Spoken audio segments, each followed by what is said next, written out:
আর একটা খুব ইম্পর্ট্যান্ট জিনিস, একজন মেয়ে আমাকে লিখেছে যে স্যার বারবার করে বলছেন মেয়েদের বিয়ে করতে হবে, মেয়েদের বিয়ে করতে হবে। আপনি তো জানেন যে শহরাঞ্চলের এখন এটা ঘটনা, ভারতের শহরাঞ্চলের প্রায় 50% সিঙ্গেল মেয়ে। সেদিনকে কীর্তি, আমি ওই চ্যানেলটা দেখছিলাম, কীর্তি চ্যানেলে বলছে যে এখন প্রায় শহরাঞ্চলের depending on which city are talking about ভারতের 40 থেকে 50% মেয়ে বিটুইন 27+ অবিবাহিত আছে, উইচ ইজ আনথিঙ্কেবল আগে।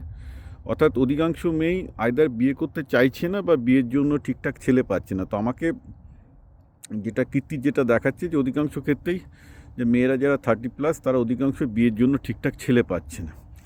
তো আমাকে এই সিঙ্গেল মহিলাটি ওইটি লিখেছেন যে আপনি তো, আমি সে বোধহয় 32 সিঙ্গেল, বলছে যে আপনি তো কোনো জানেন না যে আজকে বিয়ের বাজারে একটা ঠিকঠাক আমরা ছেলে পর্যন্ত পাচ্ছি না। তো বারবার যে বলছেন মেয়েরা কেন সিঙ্গেল থাকছে, তা একটা ছেলে তো জোগাড় করে দিন, আমরা তো বিয়ে করতে চাইছি, তো আপনার ছেলে জোগাড় করতে পারছেন না। তো in a way it's a very মানে হিলারিয়াস, বাট ইটস ট্রু। কারণ সত্যি কথা বলতে কি, এই যে 5-10টা করে ছেলে, আপনারা ভেবে দেখুন, আপনার ছেলেকে আপনি 10-12টা টিউশনি পাঠাচ্ছেন, 7-8টা টিউশনি পাঠাচ্ছেন, তার ফিজিক্যাল স্ট্রেংথ বিল্ড হচ্ছে না। একটা বাচ্চা বয়সে, একটা কিশোর বয়সে তার যতটা টেস্টোস্টেরন যার দরকার ছিল, এন্ডোস্টেরন যার দরকার ছিল, অর্থাৎ পুরুষ হিসাবে তার যে মানসিক গঠন হওয়া দরকার ছিল, যে শারীরিক গঠন হওয়া দরকার ছিল, ভীতু ছেলে, তার মানে এটা কিন্তু একটা খুব প্রমাণিত। এটা শুধুমাত্র যে বাঙালিদের প্রবলেম তা না, এটা গোটা ভারত জুড়ে হচ্ছে, ওয়েস্টার্ন সিভিলাইজেশন জুড়েই হচ্ছে, যে ছেলেদের, পুরুষদের মধ্যে যে পুরুষালী যে হরমোনগুলো, অর্থাৎ টেস্টোস্টেরন সহ আরও যেগুলো পুরুষালী হরমোন আছে, সেগুলো কমে যাচ্ছে, যার জন্য মেয়েরা ছেলেদেরকে পছন্দ করছে না। বিকজ পুরুষরা আর পুরুষদের মতো থাকছে না, তারা অনেকটা মেয়েদের মতো হয়ে যাচ্ছে। এখন অনেকটা মেয়েদের মতো হয়ে গেলে মেয়েরা আর পুরুষদের কী করে পছন্দ করবে? তা আপনি দেখুন, আপনি যে 8-10টা টিউশনি ছেলেটাকে পাঠাচ্ছেন, খেলাধুলা করছে না, শরীরচর্চা করছে না, ফলে তার বডিটাও পুরুষালী হচ্ছে না। তো বডিটা তো একটা ছেলের মতো হতে হবে, তার মাসল বিল্ড করতে পারছে না, তার খেলাধুলায় কোনো অ্যাজিলিটি নেই, ব্রেনের সেই শার্পনেস নেই, টেস্টোস্টেরন কম হয়ে যাচ্ছে, অর্থাৎ তার নিজের সেক্স ড্রাইভ প্রচণ্ড কম। তো এইরকম একটা আলুথালু ছেলে, যার সেক্স ড্রাইভ নেই, দিনরাত সোফায় বসে খেলা দেখে আর বোধহয় মোবাইল ফোনে ভিডিও গেম খেলে, তো এইরকমকে কে বড় হিসাবে চাইবে বলুন তো? মেয়েটা তো ঠিকই বলেছে, আমি পরে দেখলাম তো ঠিকই তো। কারণ সত্যি কথা বলতে কি, আমিও তো এইসব ছেলে মেয়ে, উঠতি বাড়তি ছেলে মেয়েদের দেখছি, এবং যেটা দেখতে পাচ্ছি, ছেলে এবং মেয়ে দুটো ক্ষেত্রেই প্রবলেম হচ্ছে, যে এদের তো বাবা মা হওয়া তো রীতিমতো সমস্যার ব্যাপার। কারণ অধিকাংশই হচ্ছে অবেস, একটু মোটা হয়ে গেছে, চোখে চশমা উঠে গেছে, খাওয়াটাও ঠিক না, শরীরচর্চা নেই, ফলে যে পরিমাণ টেস্টোস্টেরন এবং সেক্স ড্রাইভ থাকলে তাকে পুরুষ বলা যায় বা তার পুরুষালী হওয়ার থাকে, সেই গুণটাও নেই। ফলে একটা তো মানে আপনি যাকে বিয়ে করুন না কেন, এটা ঘটনা, তার তো একটা সেক্সুয়াল অ্যাট্রাকশন থাকতে হবে, একটা সেক্সুয়াল কেমিস্ট্রি থাকতে হবে, যৌন আকর্ষণ থাকতে হবে, তা নাহলে তো কেউ বিয়েই করতে চাইবে না। It is a very critical fact. কারণ সত্যি কথা বলতে কি, ব্রোঞ্জ এজে, মানে আজ থেকে প্রায় ধরুন 3,500 বছর আগে, আমরা আয়রন এজে তখনও প্রবেশ করিনি, তো সেই সময় তো মেডিকেল ফেসিলিটি খুবই খারাপ। ইনফ্যাক্ট ফর লং টাইম, 200 বছর আগে পর্যন্ত মেয়েরা প্রায় জন্ম দিতে গিয়ে মারা যেত। তো তাই জন্য অনেকগুলো খুব ইন্টারেস্টিং ঘটনা ঘটতো তখন সোসাইটিতে, যেহেতু মেয়েরা ছেলে পেলে জন্ম দিতে গিয়ে মারা যাবে, মানে আপনি ভাবুন, এখানে একটা মেয়ে বলছে আমি বিয়ে করিনি কেন বলে না, একটা বরের সাথে বিয়ে করবো, তারপর সে আমাকে পেটাবে, ঝামেলা হবে, কি দরকার বাবা, তার থেকে আমি বিয়ে করবো না, এই ঝামেলা হবে। তো আপনি আজ থেকে 3,000 বছর আগের কথা চিন্তা করুন, বা 500 বছর আগে চিন্তা করুন, যেখানে মেয়েরা ছেলে মেয়ের জন্ম দিতে গেলে মারা যেত। অধিকাংশ মহিলার মৃত্যু হতো কিন্তু ছেলে মেয়ের জন্ম দিতে গিয়ে, মানে দিদিমা হতো খুব কম মেয়ে। এটা হয়তো অনেকে জানে না, it's a very guarded secret, যে আজ থেকে 200 বছর আগে অধিকাংশ মেয়ে মারা যেত হচ্ছে সন্তানের জন্ম দিতে গিয়ে। তো ন্যাচারালি সেই ব্রোঞ্জেস থেকে, যবে থেকে মানে গ্রিসে ব্রোঞ্জেস শুরু হয়েছে, I am not talking about the Athens civilization, সেটা অনেক পরে এসছে।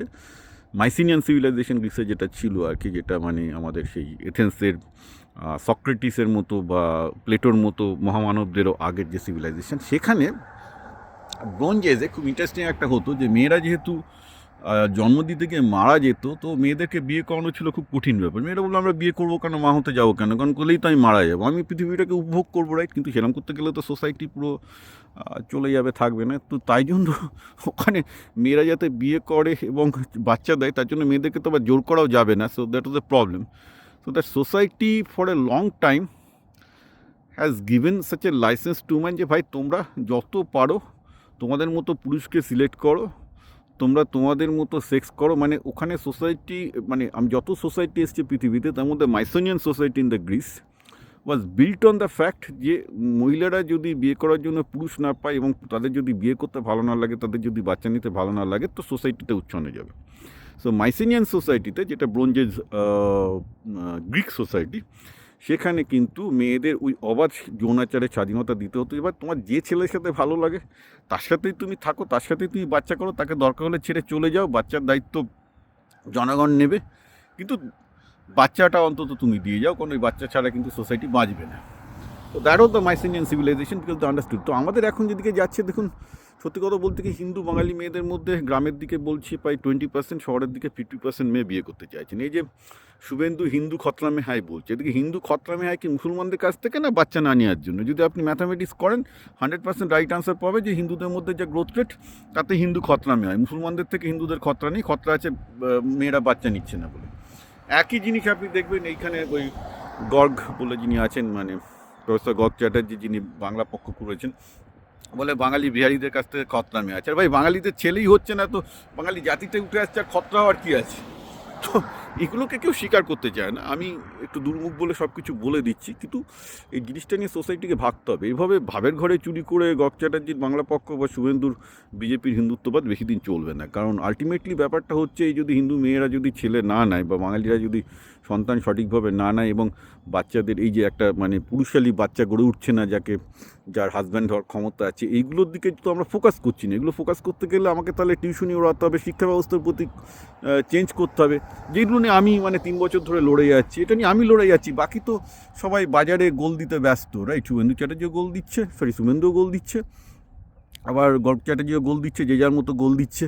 কিন্তু আসল যেটা স্ট্রাকচারাল চেঞ্জটা দরকার, এডুকেশনের চেঞ্জটা দরকার, আসল যেটা হলে অ্যাকচুয়ালি বাঙালির ভালো হবে, সেগুলো নিয়ে কেউ বলছে না। এরা ভাবের ঘরে মানে ভূত তাড়াচ্ছে। আমার কথা হচ্ছে যে বোধ শুভেন্দু এবং গর্গ চ্যাটার্জি ভাবের ঘরে ভূত তাড়াচ্ছে, আসল ভূত নিজেদের মধ্যেই আছে। যে সেটা হচ্ছে যে যে শিক্ষা ব্যবস্থাটাকে আমাদের ঠিক করা হচ্ছে না। শিক্ষা ব্যবস্থা ঠিক না করলে যথেষ্ট বিবাহযোগ্য ছেলে এবং পুরুষ যদি একটা সোসাইটি তৈরি করতে না পারে, তাহলে কিন্তু সেই সোসাইটি বাঁচবে না। ওই বিহারিদের ভূত দেখানো, মুসলমানদের ইমিগ্রেশনে মুসলমানদের ভূত দেখানো, এইরকম ফালতু জিনিসের পেছনে লেগে থেকে কোনো লাভ নেই, যেখানে ভূতটা শস্যের মধ্যেই ভূতটা আছে।